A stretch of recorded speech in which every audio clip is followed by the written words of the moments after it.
بسم اللہ الرحمن الرحیم الحمد للہ رب العالمین والصلاة والسلام علی اشرف الانبیاء والمرسلین وآلہ الطیبین الطاہرین المعصومین المنتجبین وَلَعْنَةُ اللَّهِ عَلَىٰ أَعْدَائِهِمْ أَجْمَعِينَ مِنَ الْآنِ إِلَىٰ قِيَامِ يَوْمِ الدِّينِ بسم اللہ الرحمن الرحیم وَجَعَلْنَاهُمْ أَئِمَّةً يَهْدُونَ بِأَمْرِنَا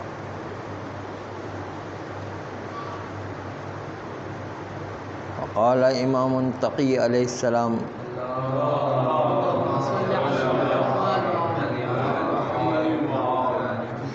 من زار امتی بقوم وجبت لہ الجنہ، جس نے میری پھوپھو حضرت معصوم قوم کی زیارت کی اس پر جنت واجب ہو جایا کرتی ہے۔ زیارت کے سلسلے میں سب سے پہلے تو آپ سب کو مبارک ہو، انشاءاللہ آپ سب مشرف ہو رہے ہیں، بہت التماس دعا بھی ہے انشاءاللہ۔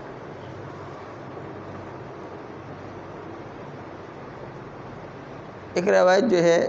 بہت عجیب ہے، ہر ہضم ہو یا نہ ہو جو روایت ہو پیش کر رہے ہیں۔ امام موسیٰ کاظم علیہ السلام سے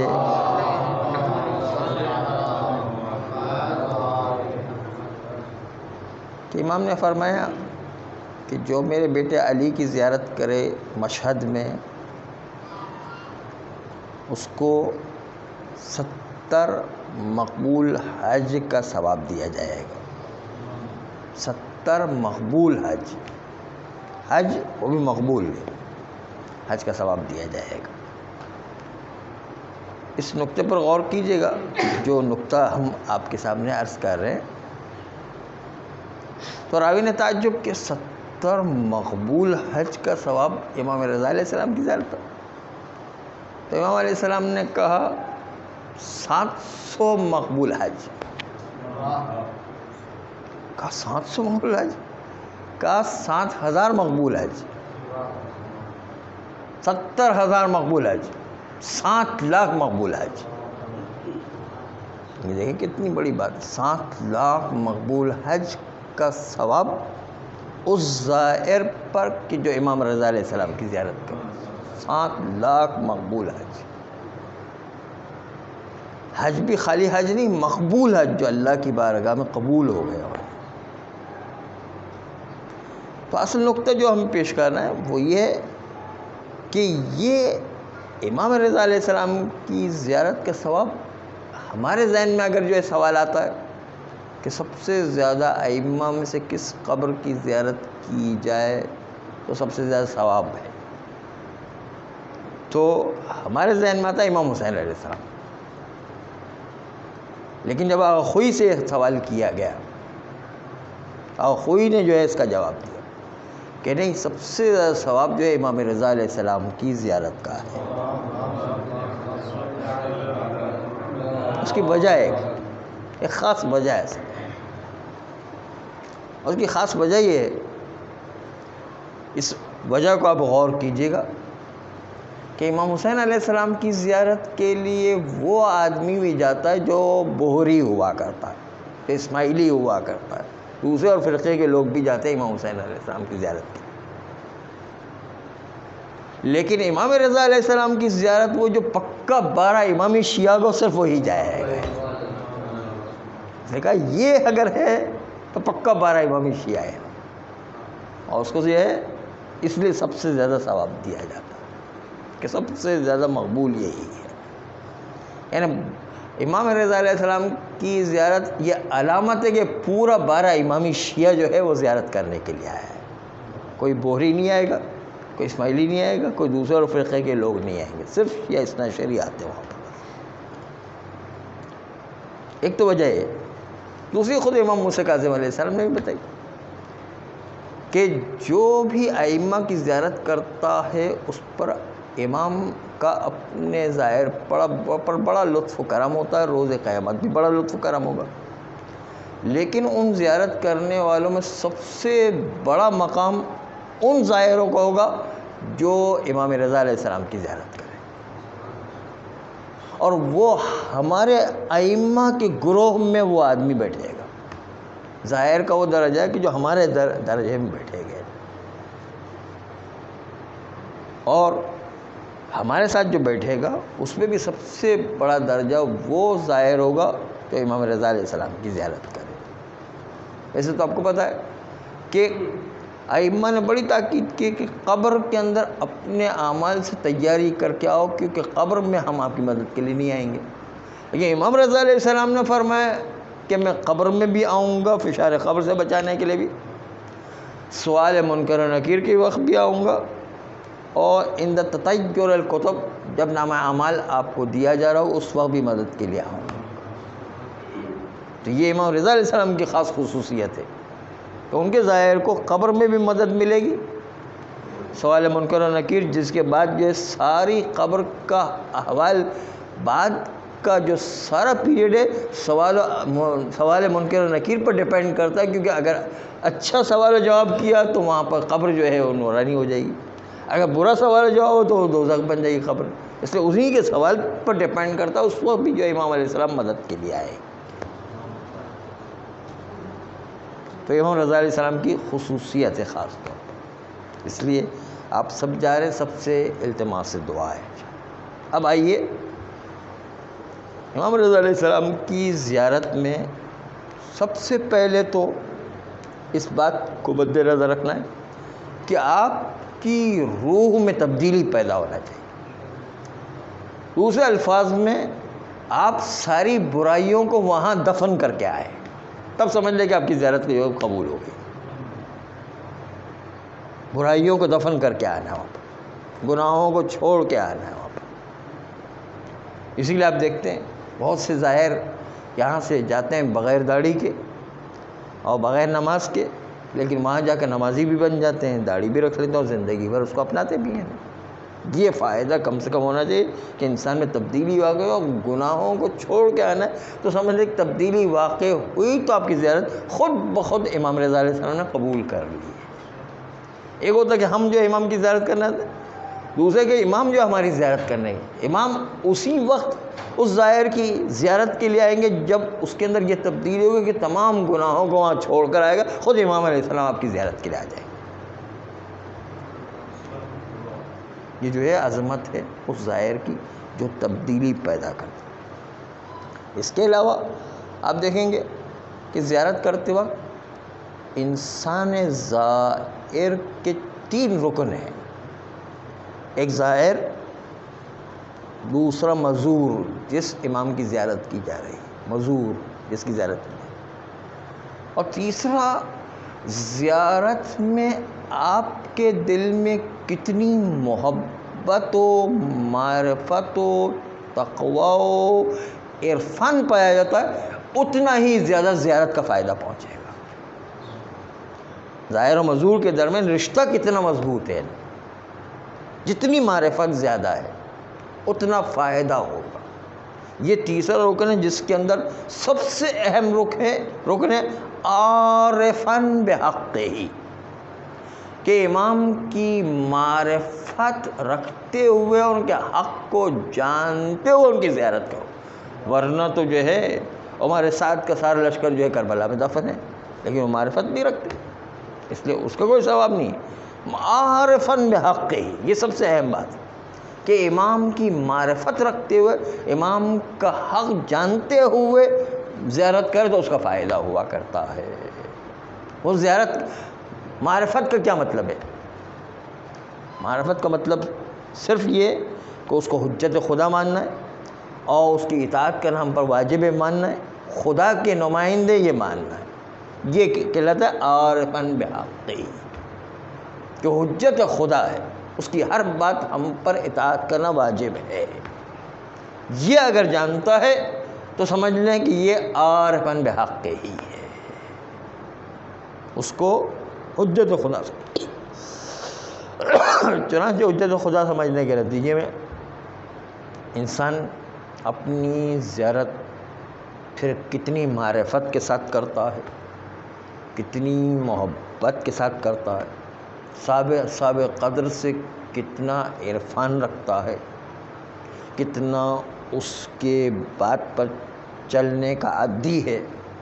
یہ ساری چیزیں کاؤنٹ ہوتی ہیں۔ پھر انسان کی اپنی جو ہے وہ کوالٹی کتنی ہے، یہ جو ہے وہ کتنا زیادہ جو ہے ان محبت میں ڈوب کر معرفت کے ساتھ اور تقوی کے ساتھ اور عرفان کے ساتھ امام کی زیارت کرتا، اس کا اتنا ہی زیادہ فائدہ ہوگا۔ چنانچہ فوائد میں سے ایک فائدہ یہ بھی ہے کہ جو ہم نے عالم لست میں، عالم لست کا مطلب یہ کہ جہاں پر اللہ نے ہم سے عہد و پیمان لیا ہے کہ اچھے راستے پر چلو گے برا اور ہماری اطاعت کرو گے،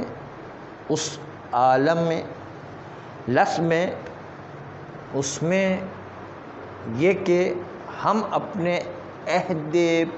پیمان کو وفا کرنے کے لیے امام کی زیارت کر رہے ہوتے ہیں، کہ ہم جا کر کے ائمہ سے کہتے ہیں کہ مولا آپ اپنی زندگی میں بہت سارے کام کرنا چاہتے تھے لیکن لوگوں نے آپ کا ساتھ نہیں دیا، جس کی وجہ سے وہ کام آپ نہیں کر سکے ظاہری طور پر، تو میں آپ سے عہد و پیمان کرتا ہوں کہ بس اب میں آپ کے مشن ہی کے لیے صرف کام کرتا رہوں گا۔ یہ عہد و پیمان بھی باندھ کے آنا ہے امام سے، برائیوں کو دفن کر کے آنا ہے، عہد و پیمان کرنا ہے کہ اب جو ہے آپ کے مشن پر میں کام کرتا رہوں گا۔ اس کے علاوہ یہ جو زیارتیں ہوا کرتی ہے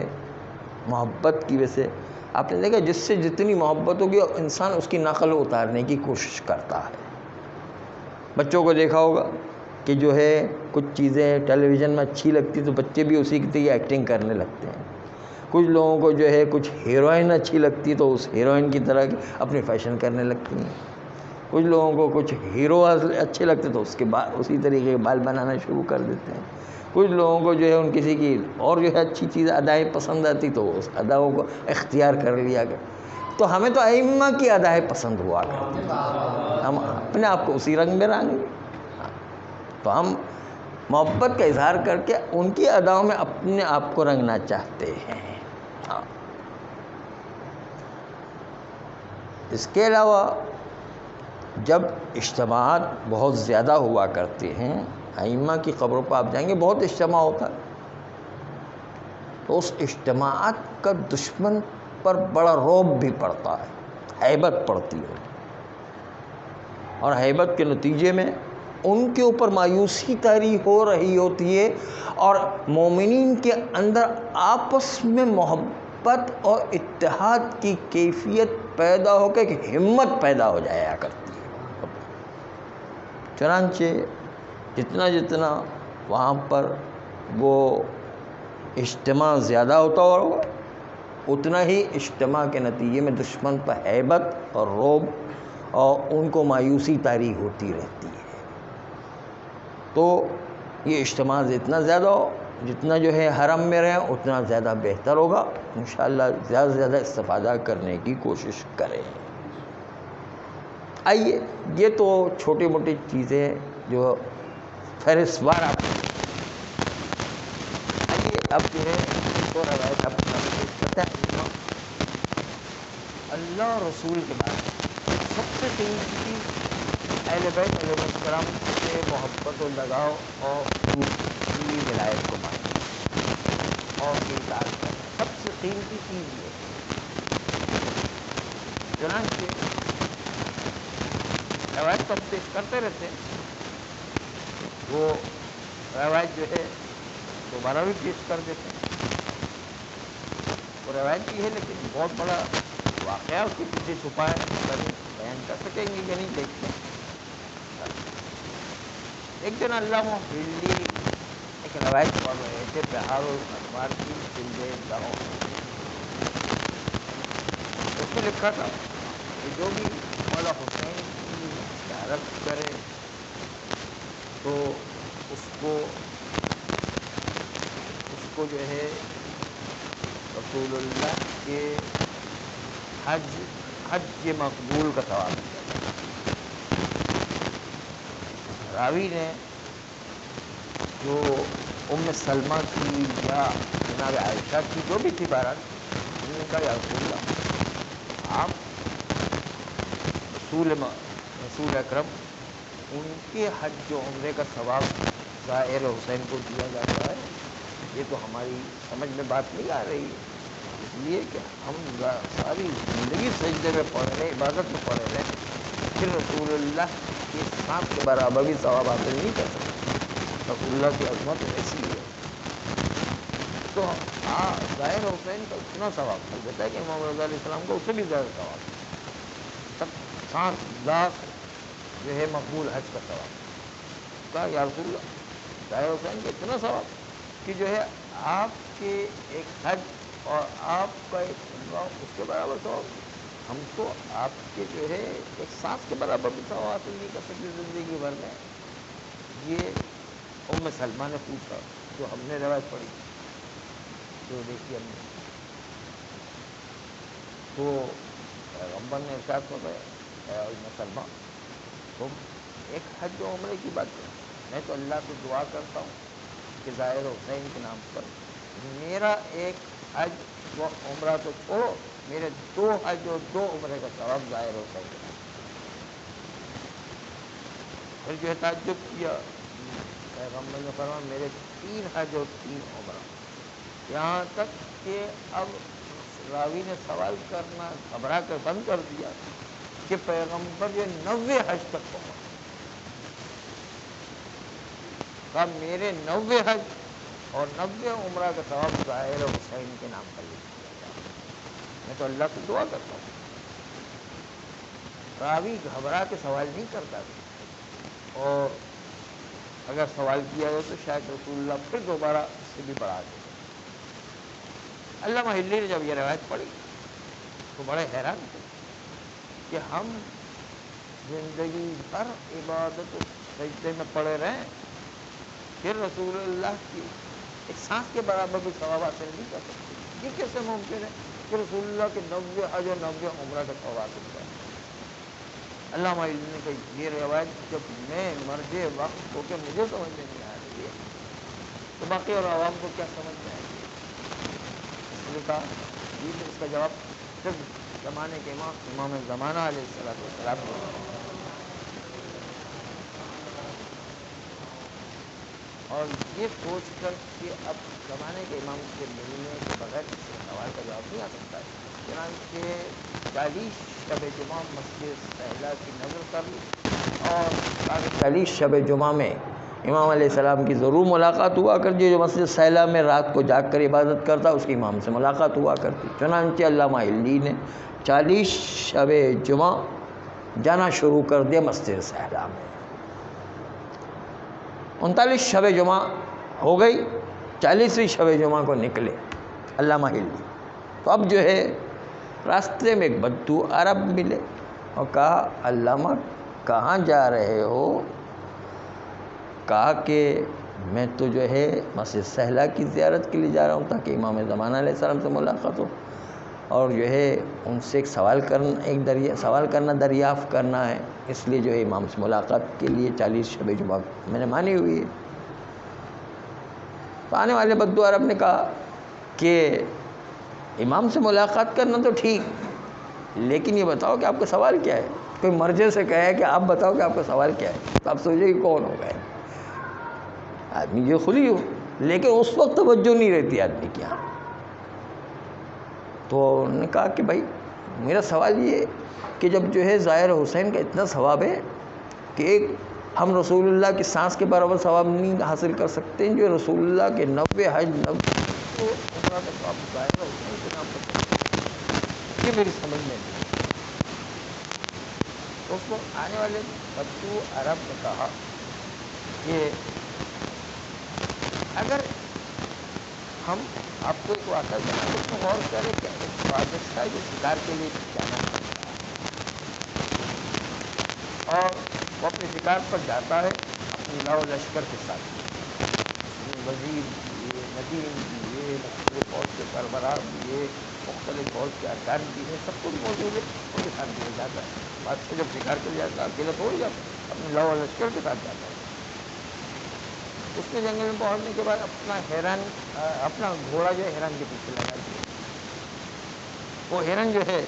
وہ بھی قابو میں آ ہی نہیں رہا ہے۔ ایک دفعہ ہارون رشید جو ہے وہ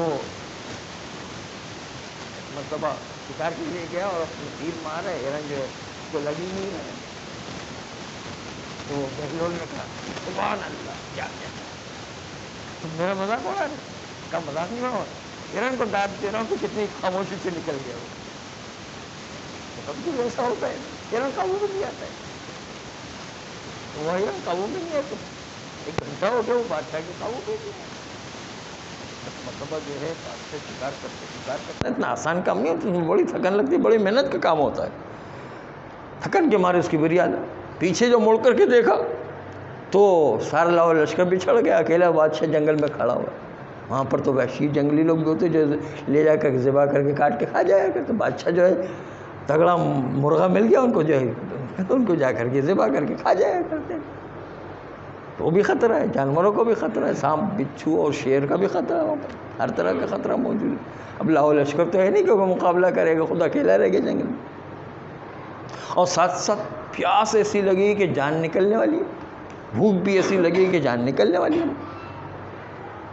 چاروں طرف گھوم کے دیکھا، جنگل ہی جنگل نظر آئے۔ ایک طرف خالی ایک بڑھیا کی کٹھیا نظر آئی، بڑھیا کی ایک جھونپڑی نظر آئی۔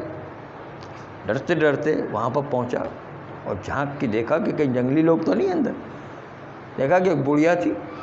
اس بڑھیا کے پاس اپنا کل سرمایہ ایک بکری تھی جس کا دودھ نکال کر کے وہ اپنی غذا کا انتظام کیا کرتی تھی، اور پھل و سبزیاں جنگل سے لا کر کے کھایا کرتی، اور وہ بڑھیا جو ہے وہیں پر جنگل میں اسی ایک بکری پر گزارا کیا کرتی۔ بادشاہ نے دیکھا بڑھیا ہے، اس کے پاس ایک بکری ہے اور کچھ بھی نہیں ہے، ساری زندگی کا سرمایہ بکری ہے۔ ایک مرتبہ جب بادشاہ وہ جھونپڑی میں داخل ہوا، اس بڑھیا نے دیکھا کہ اس کی حالت تو بہت بری ہو گئی، چنانچہ یہ تو ابھی قریب ہے کہ مر جائے گا، پیاس کے مارے مر جائے گا۔ چنانچہ جلدی سے جو ہے بڑھیا نے دودھ بکری کا نکالا اور پیالے میں جو ہے بادشاہ کو دیا تاکہ وہ پیاس تو کم از کم بجھے۔ پیاس بجھانے کے لیے بادشاہ کو دودھ دیا، دودھ پیا تو تھوڑی جان میں جان تو آئی، لیکن بھوک بھی اتنی تیز لگی، بادشاہوں کی بھوک ہوتی ہیں وہ تو برداشت ہی نہیں کر سکتے۔ جتنا ناز و نعم میں انسان پلے گا اتنا ہی نازک ہوا کرتا ہے، روحی لحاظ سے بھی نازک ہوگا، جسمانی لحاظ سے بھی نازک ہوگا، روح بھی اس کی کمزور ہوگی، جسم بھی اس کا کمزور ہوگا۔ اس لیے مولا علی نے فرمایا کہ جو درخت پانی کے کنارے اگتا ہے دیکھنے میں بڑا سرسبز و شاداب نظر آئے گا، لیکن اندر سے کھوکھلا ہوگا، لیکن وہ درخت جو صحراؤں میں اگتا ہے جہاں پر پانی نہیں ہوتا ہے اور اس کے نتیجے کے اندر وہ ان کی جڑیں جو ہے پانی کو اندر سے کھینچ کے بڑی مشکل سے سروائیو کرتا ہے، بڑی مشکل سے وہ زندہ رہتا ہے اور درخت وہ پروان پاتا ہے، تو اس کی لکڑیاں بہت مضبوط ہوں گی اور بہت دیر تک آگ کا ایندھن بنا رہے گا، اس میں کمزوری نہیں ہوتی۔ تو دنیا میں اترنے کے لیے یہ بہترین ذریعہ ہے کہ جسمانی لحاظ سے بھی زیادہ سے زیادہ محنت کرو اور روح کو بھی زیادہ سے زیادہ اپنی کنٹرول کے اندر رکھو، اور اس کے اندر جتنی ہو سکے روح کو تکلیف پہنچاؤ، یہ اتنی مضبوط ہوتی چلی جائے۔ یہ مولا نے ایک اصول دیا ہے، مولانا رومی کہا کرتے تھے، مولانا رومی کہتے تھے ایک جنگل میں ایک چھوٹا سا کیڑا پیدا ہوتا ہے، اب اس کو جتنا مارو گے وہ پھولتا جائے گا، اور جتنا اس کو جو ہے نہیں مارو گے، پیار کرو گے، اتنا ہی جو ہے چھوٹا ہوتا چلا جائے گا۔ تو نفس بھی ایسے ہے، جتنا آپ اس کو مارو گے نا وہ اتنا ہی طاقتور ہوتا چلا جائے گا، اور جتنا آپ اس کو بٹھا کے رکھو آرام کر دو گے نا وہ اتنا ہی جو ہے وہ کمزور ہوتا چلا جائے گا۔ یہ مولانا رومی کی مثال تھی نا۔ تو یہ مولا نے جو فرمایا ہے کہ نفس جو ہے وہ بھی طاقتور ہوگا جتنی محنت کرو گے، اور جسم بھی اتنا ہی طاقت ہوگا جتنا جسم کو تھکا ہو گیا۔ چنانچہ بادشاہ حضرات تو ناز و نعیم میں پلتے ہیں، نہ روح کی آزمائش ہوتی نہ جسم کی آزمائش ہوتی، ہر وقت کھانا پینا ہر قسم کے عیش و عشرت ہوا کرتے، جو اتنے ہی کمزور ہوا کرتے۔ چنانچہ اب جو ہے پھنس گئے جنگل کے اندر، اور جو ہے کھانے میں بھوک کی ایسی حالت ہو گئی تو مرنے کے کانپ رہا ہے نہیں۔ تو بڑھیا نے دیکھا ہے تو مر جائے گا، تو ایک مرتبہ بکری کو جو ہے ذبح کیا اور اس کے کباب بنا کے بادشاہ کو کھلائے تو اس کی جان میں جان آئی۔ اتنی دیر میں جو لاؤ لشکر والے تھے دور تک جو ہے پیچھے رہ گئے تھے، وہ ایسے ایسے کر کے جو ہے بادشاہ کے پاس پہنچ گئے، اور پہنچنے کے بعد بادشاہ کو لے جانے لگے۔ جب لے جانے لگے تو بادشاہ نے اس بڑھیا سے کہا، اے بڑھیا، تم نے میری بڑی مدد کی اور میری جان بچائی، اب تمہارا شہر میں آنا ہو تو مجھ سے ضرور ملنا، مجھ سے ضرور ملنا۔ بڑھیا جو ہے اس کے پاس تو کچھ تھا ہی نہیں، بکری تھی وہ بھی جو ہے بیچاری چلی گئی، اب تو ان کو خالی ہاتھ ہے۔ چنانچہ مجبوراً اس کے شہر آنا پڑا۔ جب شہر آئی تو بادشاہ کا پتہ پوچھتے ہوئے بادشاہ کے پاس پہنچی، اور پہنچنے کے بعد اب علامہ ہلی اس سے آنے والے بدو عرب نے پوچھا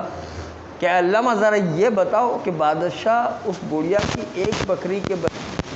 کیا ایک بکری بادشاہ کافی ہے یا نہیں؟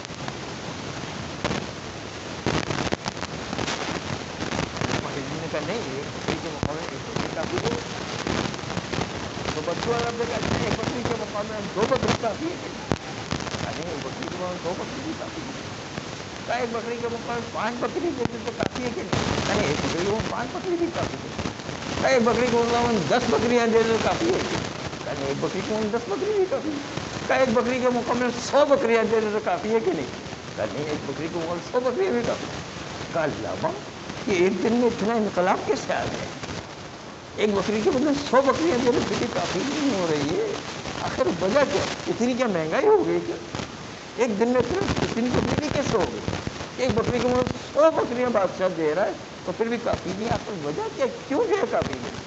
تو علامہ ہندو نے کہا ایک بکری اور 2 بکری اور 10 بکری اور 100 بکری کی بات نہیں ہے، اصل میں دیکھنا ہے کہ بڑھیا نے اپنا کل سرمایہ بادشاہ پر خرچ کر، تو بادشاہ کی بھی ذمہ داری کہ اپنا کل سرمایہ بڑھیا پر خرچ کر۔ علامہ تمہارا مسئلہ حل ہو گیا ہے۔ کہا یہ بتاؤ کہ مولا حسین نے رائے خدا نے قربانی دینے میں کیا چیز اپنے بچا کے؟ سب کچھ رائے خدا نے دے دیا، جب رائے خدا میں سب کچھ مولا حسین نے دے دیا تو اب اللہ کی بھی ذمہ داری ہے کہ جو کچھ خدا کے پاس ہے وہ حسین کو دے۔ اس لیے رب جاڑے تو حسین جاڑے۔ آپ نے وہاں بھی پڑھا سنا ہوگا، جو منقبت سنی ہوگی، اس کا مطلب یہ ہے اب رب جانے حسین جانے، سب کچھ تو راہ خدا میں مولا حسین نے لٹا دیا ہے، باقی بچا کیا ہے؟ پروردگار عالم نے اپنی پوری خدائی جو حسین کو دے دی، پھر ہے نا مولا حسین نے ایسی قربانی سب کچھ تو لٹا دیا راہ خدا۔ تو زیارت کی فضیلتیں ایسی ہیں، رضا علیہ السلام کی فضیلت ریاض کی حج کے مقبول آپ کو کتنی فضیلت کے مقام پر جا رہے ہیں۔ انشاءاللہ امید ہے کہ آپ کو روحوں میں تبدیلیوں کے برائیاں اور چھوڑ کر آئیں گے اور انسان میں نفس کو مضبوط کر کے لائیں گے، اور انشاءاللہ تعالی ساری برکتوں کو حاصل کر کے آئیں گے۔ پروردگار ہم سب کو جو ہے آخرت میں خیر فرمائے، ہم سب کے گناہوں کو بخش دے، آئندہ بھی گناہوں سے بچنے کی توفیق عطا فرمائے، نسلاً بعد نسل ایسی اولاد عطا فرمائے جو روز قیامت تک زمانہ علیہ السلام سپاہی قرار پائے۔ پروردگارہ حوزات علمیہ کی حفاظت فرما، خراج اسلام کی حفاظت فرما، انقلاب اسلامی نگران و عراق و لبنان و بحرین کی حفاظت فرما، حماس کو اسرائیل پر کامیابی عطا فرما، اسرائیل و امریکہ سے نابود فرما۔ پروردگارہ ہم سب کو بھی امام زمانہ علیہ السلام کا سچا سپاہی قرار دے، ان کے آوان و انصار میں شامل کر کے جانا شہادت فرما۔ ان اللہ وملائکتہ یصلون علی النبی یا ایھا الذین آمنوا صلوا علیہ وسلموا تسلیما.